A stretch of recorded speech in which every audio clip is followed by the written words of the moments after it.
Children, today we shall take up question number 4 of exercise 3.4 from the topic understanding quadrilaterals. The fourth question is name the quadrilateral whose diagonals bisect each other. ठीक है, तो अब हमने क्या क्या quadrilaterals पढ़े हैं. एक तो स्क्वायर पढ़ा है, rectangle, parallelogram, rhombus, trapezium, kite. ठीक है, तो अब किस किस में हमें दिखता है कि डायगोनल्स बाइसेक्ट ईच अदर. पहले तो स्क्वायर में डायगोनल्स बाइसेक्ट ईच अदर करते हैं. तो हमारा फर्स्ट होगा quadrilaterals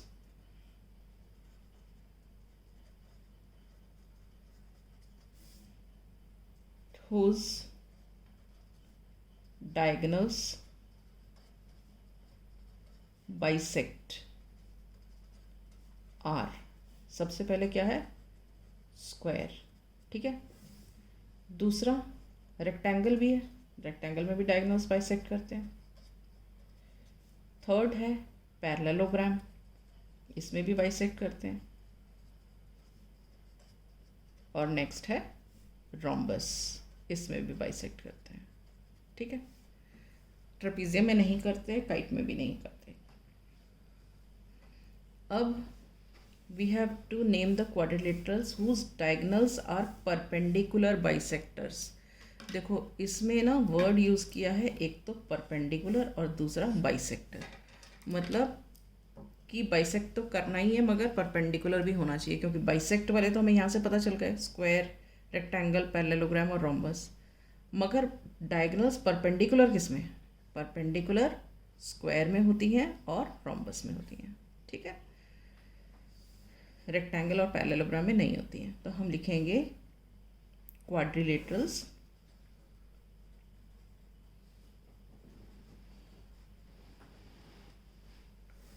whose diagonals are perpendicular bisectors are square and rhombus. ठीक है, अब नेक्स्ट है थर्ड पार्ट, इक्वल. मतलब we have to name the quadrilateral whose diagonals are equal. Right, तो डायगोनल्स किस किस में इक्वल होती हैं, they are equal in square and they are equal in rectangle. Okay, so we write here quadrilaterals whose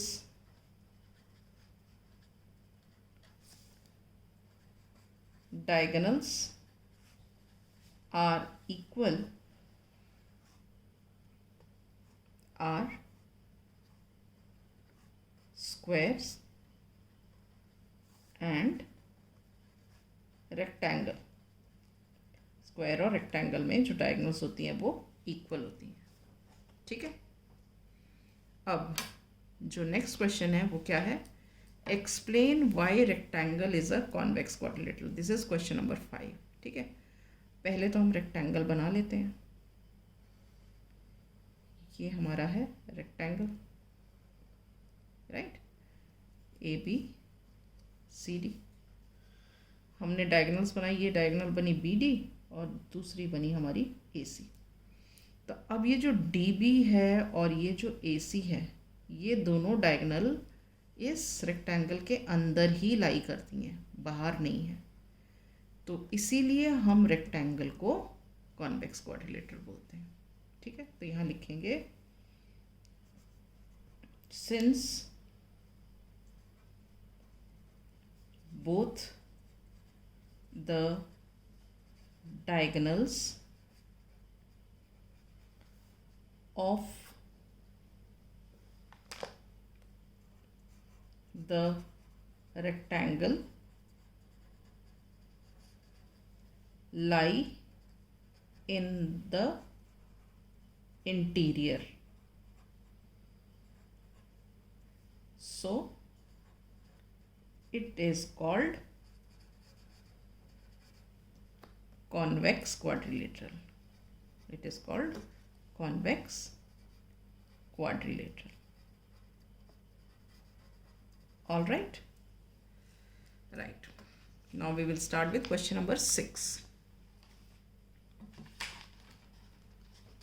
Now look at the question number 6. It is given ABC is a right angle triangle. ये एक right angle triangle है.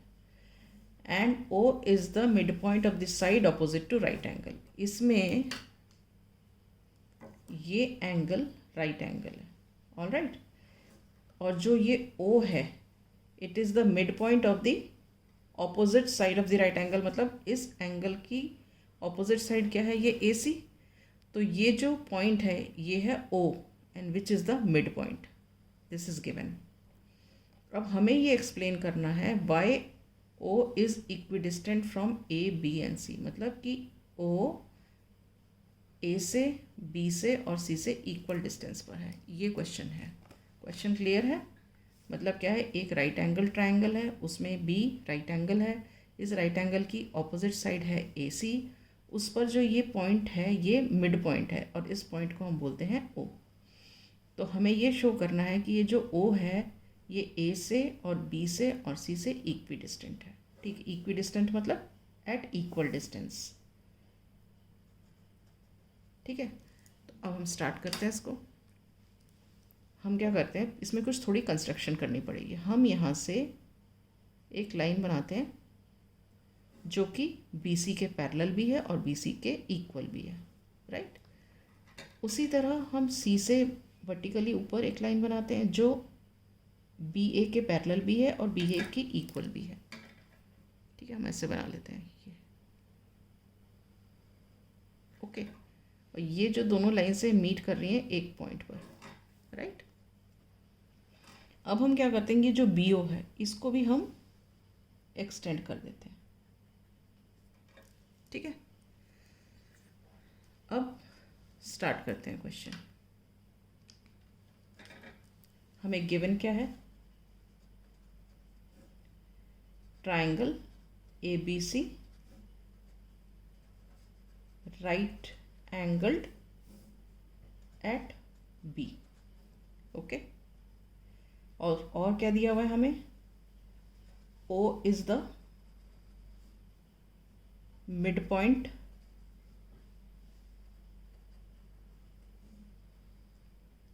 Of opposite side. Opposite side to right angle. ठीक है. Now construction. हमने construction क्या किया? Draw AD parallel to BC and also AD equal to BC. Also draw DC parallel to AB and also DC equal to AB. Right.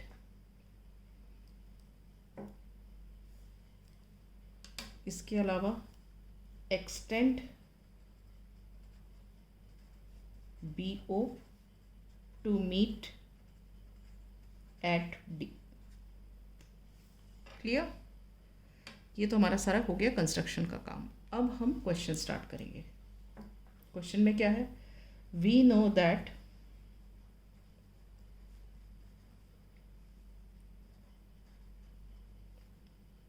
in a rectangle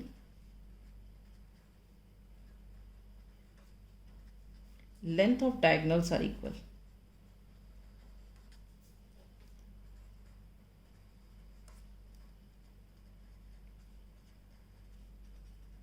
ठीक है. Length of diagonals are equal का मतलब क्या है? AC is equal to BD. That is AC is equal to BD. Right.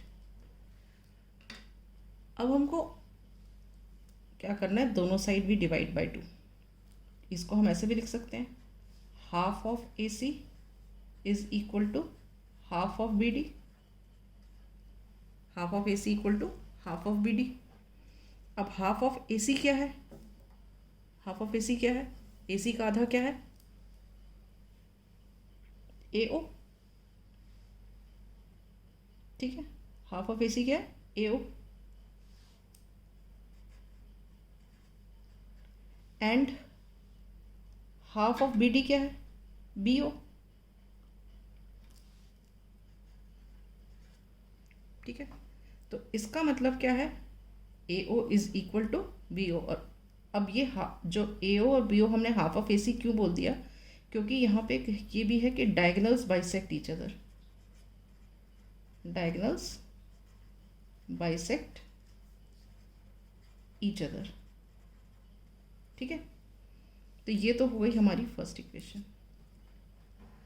अब हम half of A सी को, half of A सी को हम ओ सी भी बोल सकते हैं, ठीक है, आधी तो ये भी है। तो हाफ ऑफ ए सी की जगह में हम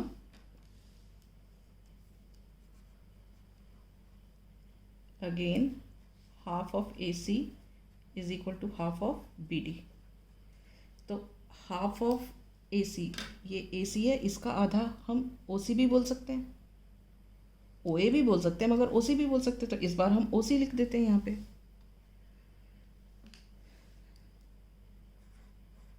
ठीक है। And half of B D, half of B D, ये ओ बी हमने पहले लिखा था, हम दोबारा से ओ बी लिख देते हैं, हमारी मर्जी। ओ डी भी होता है मगर हम ओ बी लिख देते हैं क्योंकि हमें equidistant from A B C चाहिए, इसलिए हम यहाँ पे ओ बी या बी ओ लिख देते हैं। Half of B D is B O, ये हो गई हमारी सेकेंड। अब देखो ए ओ बी ओ के बराबर है, ठीक है, और ओ सी बी ओ के बराबर है। मतलब क्या हुआ, बी ओ जो है इक्वल टू ओ सी है और बी ओ ओ ए है। तो इसका मतलब बी ओ दोनों के बराबर है। तो हम यहाँ लिखेंगे from 1 and 2, from 1 and 2 B O is equal to O C is equal to O A, क्योंकि बी ओ ओ ए के भी बराबर है और बी ओ ओ सी के भी बराबर है। तो हमने लिख दिया B O is equal to O C is equal to O A, ठीक है। तो इसका मतलब क्या हुआ कि ये जो बी ओ है, ये बी ओ ओ सी के बराबर है, इक्वल टू ओ ए के बराबर है। तो इसका मतलब क्या हुआ, O is equidistant from A B and C, right. So we say O is equidistant from A, B and C. Is this clear? So with this we finish this topic. In the next class we shall start with the new chapter.